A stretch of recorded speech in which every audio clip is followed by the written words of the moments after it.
Start.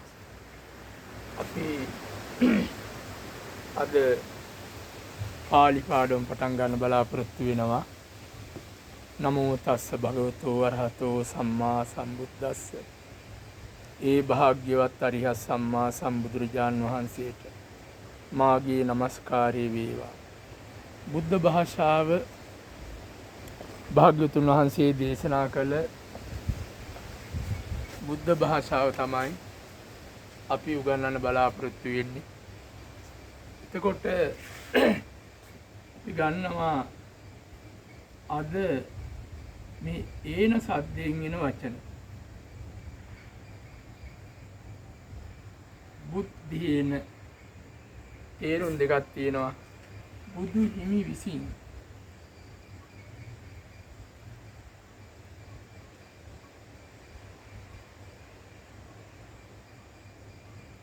තව තේරුමක් තියෙනවා කරන කොටගෙන.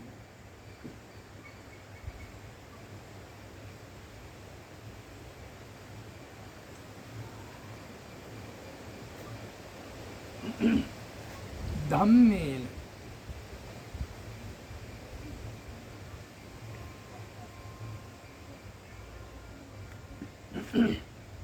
ධර්මයේ විසින්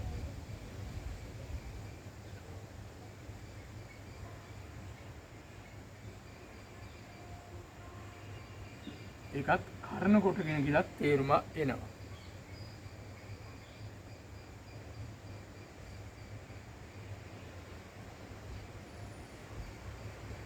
සංඝේන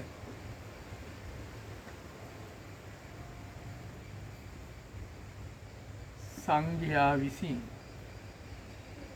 නැත්තම් කරන කොටගෙන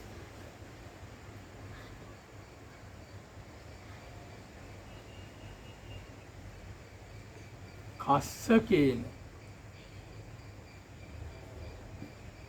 ගොවියා විසින්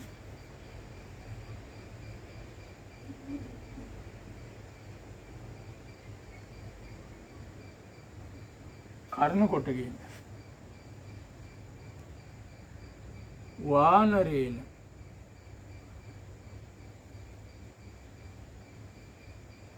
වඳුරා විසින්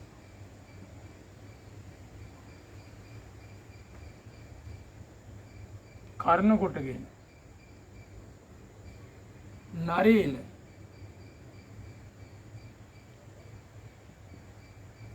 නරයා විසින්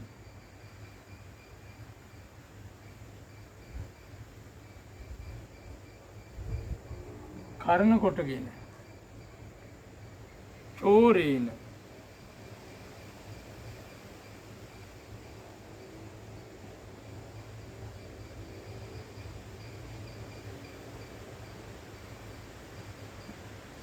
සොරා විසින් කරන කොටගෙන සීහේන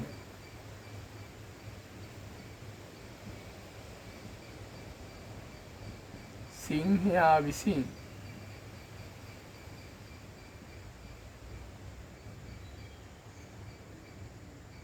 කරන කොටගෙන එහෙනම් බුද්ධේන බුදු හිමි විසින් බුදු හිමි කරන කොටගෙන ධම්මේන ධර්මයේ විසින්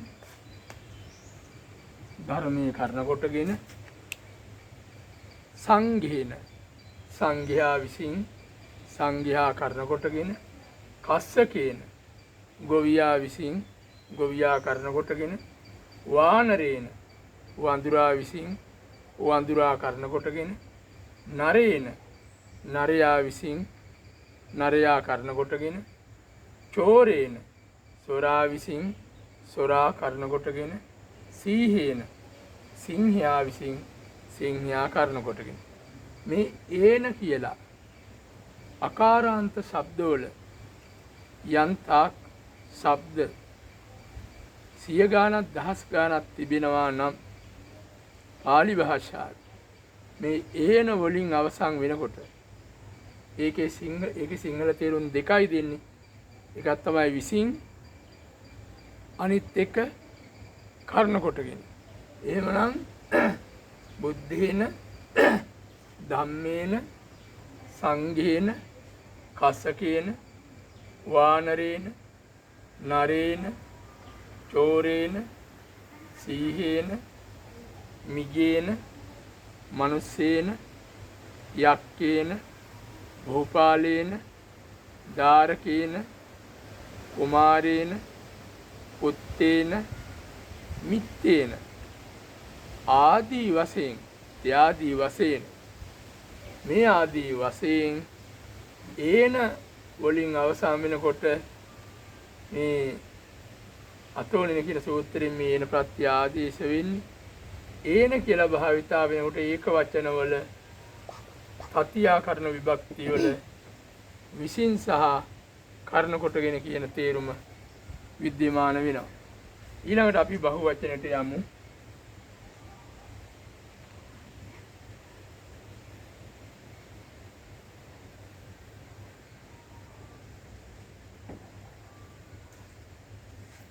මෙහි බහුවචනය අපි බලන්න මෙහි බහුවචනය යෙදෙන ආකාරය. බහුවචන රූප දෙකක් තියෙනවා. බුද්ධේහි බුද්ධේහි මේක දෙකක් තියෙනවා. මේ දෙකෙන් කොයි එකකින් කිව්වත් මෙන්න මෙහෙම තේරුම එනවා. බුදු වරු විසින් එක තේරුමක්. තව තේරුමක් බුදු වරු කරන කොටගෙන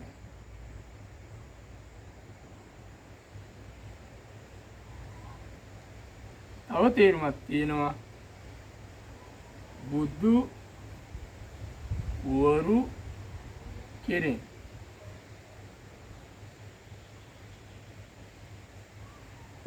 දැන් බලන්න බුද්ධේහි කිව්වත්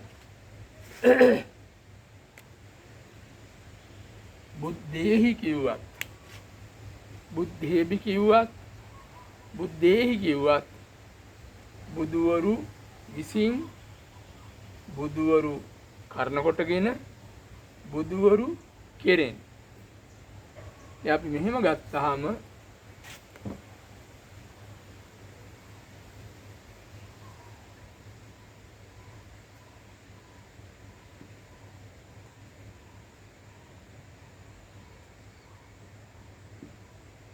ධම්මේහි ධම්මේහි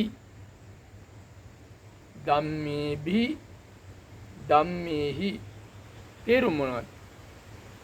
ධර්මය ධර්මයන් විසින් දැන් ධර්මයෝ විසින් ධර්මයෝ කරන කොටගෙන ධර්මයෝ කෙරෙන් කියන අදහස තමයි ධම්මේහි ධම්මේහි කියලා කියන්නේ. තේරුම් තුනක් තියෙනවා. ඒ තේරුම් තුන තමයි එකක් විසින් අනිත් එක කරන කොටගෙන අනිත් එක කෙරෙන්. අපි මෙහිම ගමු.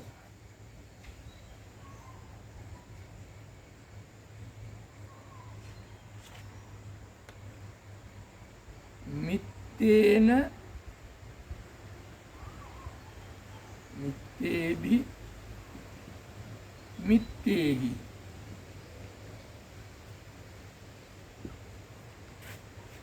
මිත්තේහි මිත්තේහි ඒකේ තේරුම් තුනකුත් තියෙනවා.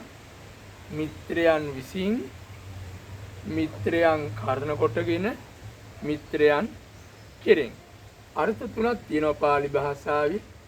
ඒතර බුද්ධේහි කිව්වත් බුද්ධේහි කිව්වත් ධම්මේහි කිව්වත් ධම්මේහි කිව්වත් මිත්තේහි කිව්වත් මිත්තේහි කිව්වත් තේරුම් තුනයි. එකක් තමයි විසින් අනිත් එක කරන කොටගෙන අනිත් එක කෙරෙන්. බහුවචනේ ධර්මයෝ විසින් ධර්මයෝ කරන කොටගෙන ධර්මයෝ කෙරෙන් මිත්‍රයෝ විසින් මිත්‍රයෝ කරන කොටගෙන මිත්‍රයෝ කෙරෙන්. එහෙමනම් අපි මේ අවස්ථාවේදී බලනවා මේ දැන් විසින් කියන ඒවාත් පුළුවන්. කරුණ කොටගෙන කියන ඒවාත් පුළුවන්. එහෙමනම් දැන් මේ පාඩම බලා ගන්න, හිතන්න. එහෙනම් පෙරුවන් සරණයි.